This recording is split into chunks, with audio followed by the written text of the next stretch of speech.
Social media നിയമങ്ങൾ കർശനമാക്കിയിരിക്കുകയാണ് Dubai. ഇനി മുതൽ സ്കൂൾ ഫോട്ടോകൾ സമൂഹ മാധ്യമങ്ങളിൽ പങ്കുവയ്ക്കാൻ സാധിക്കില്ല. അത് സ്വകാര്യതാ നിയമലംഘനങ്ങളുടെ ഭാഗമാണ് എന്നാണ് UAE വ്യക്തമാക്കിയിരിക്കുന്നത്. UAEയിൽ പുതിയ അധ്യയന വർഷം ആരംഭിച്ച പശ്ചാത്തലത്തിലാണ് പുതിയ നിയമവുമായി UAE അധികൃതർ രംഗത്തെത്തിയിട്ടുള്ളത്.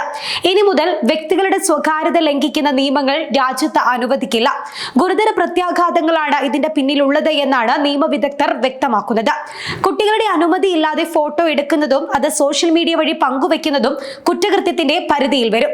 അനാവശ്യമായി ഫോട്ടോ പങ്കുവെക്കുന്നത് സംബന്ധിച്ച് കുട്ടികളെ ബോധവൽക്കരിക്കാൻ രക്ഷിതാക്കളോടും സ്കൂൾ അധികൃതർക്കും നിർദ്ദേശം ലഭിച്ചിട്ടുണ്ട്. ചില സ്കൂളുകളിൽ വിദ്യാർത്ഥികൾ പഠനത്തിന്റെ ഭാഗമായി ടാബ്ലറ്റുകളും ലാപ്ടോപ്പുകളും കൊണ്ടുവരാറുണ്ട്. ഇത് പഠനത്തിന്റെ ഭാഗമായതിനാലാണ് സ്കൂളിൽ കൊണ്ടുവരുന്നത്. എന്നാൽ ഇപ്പോൾ ദുരുപയോഗത്തിന്റെ പരിധിയിലാണ് ഇതും വന്നിരിക്കുന്നത്. ഇത്തരം അവസരങ്ങൾ മുതലെടുത്ത പലരും സ്കൂളിൽ നിന്നും ഫോട്ടോകളും മറ്റുമെടുത്ത് സോഷ്യൽ മീഡിയയിൽ പങ്കുവെക്കുന്നുണ്ട്. അതേസമയം സിം കാർഡുള്ള മൊബൈൽ ഫോണുകൾക്കും ടാബുകൾക്കും സ്കൂളിൽ വിലക്ക് ഏർപ്പെടുത്തിയിട്ടുണ്ട്. എന്നാൽ പലരും ഫോണിൽ ഫോട്ടോ എടുത്ത് വീട്ടിൽ പോയി വൈഫൈ ഉപയോഗിച്ച് സോഷ്യൽ മീഡിയയിൽ പോസ്റ്റ് ചെയ്യുന്നതും ശ്രദ്ധയിൽപ്പെട്ടിട്ടുണ്ട്. നിയമലംഘകർക്ക് വലിയ തുകയാണ് പിഴയായി ഈടാക്കാൻ രാജ്യം തീരുമാനിച്ചിരിക്കുന്നത്. ഇതിന്റെ ഭാഗമായി സൈബർ സുരക്ഷയും UAE നിയമങ്ങളും സംബന്ധിച്ച് കുട്ടികൾക്ക് ശക്തമായ ബോധവൽക്കരണം നൽകാനും രാജ്യത്ത് തീരുമാനമായിട്ടുണ്ട്.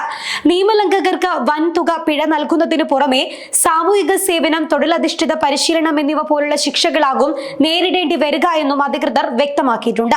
അതേസമയം സ്കൂൾ ഫീസ് വർധനയിൽ നട്ടം തിരിഞ്ഞിരിക്കുകയാണ് UAEയിലെ മിക്ക പ്രവാസികളും. കെട്ടിട വാടകയും നിത്യോപയോഗ സാധനങ്ങളുടെ വിലയും കുതിച്ചുയർന്നതിനിടയിലാണ് പ്രവാസികളുടെ കുടുംബ ബജറ്റ് താളം തെറ്റിച്ച സ്കൂൾ ഫീസ് വർധന കൂടി പ്രാബല്യത്തിൽ വന്നിരിക്കുന്നത്. അതത് എമിറേറ്റുകളിലെ വിദ്യാഭ്യാസ വകുപ്പിന്റെ നിലവാര പരിശോധനയിലെ മികവ് അടിസ്ഥാനമാക്കിയാണ് ഓരോ സ്കൂളുകൾക്കും വ്യത്യസ്ത അനുപാതത്തിൽ ഫീസ് വർദ്ധിപ്പിക്കാൻ അനുമതി നൽകിയിട്ടുള്ളത്. School fees, bus fees, uniform, പുസ്തകം തുടങ്ങി അനുബന്ധ ഫീസുകളെല്ലാം കൂടി വർദ്ധിച്ചതോടെ ഒരു കുട്ടിക്ക് 20,000-ലധികം രൂപ കണ്ടെത്തേണ്ട അവസ്ഥയാണ് മിക്ക മാതാപിതാക്കൾക്കും. ഗ്രേസ് അനുസരിച്ച് കൂടുതൽ ഫീസ് ഈടാക്കുന്നതിനാൽ 3 കുട്ടികളുള്ള രക്ഷിതാക്കൾക്ക് വർഷത്തിൽ 60,000 രൂപ അധികമായി കണ്ടെത്തേണ്ട അവസ്ഥയും നിലവിലുണ്ട്.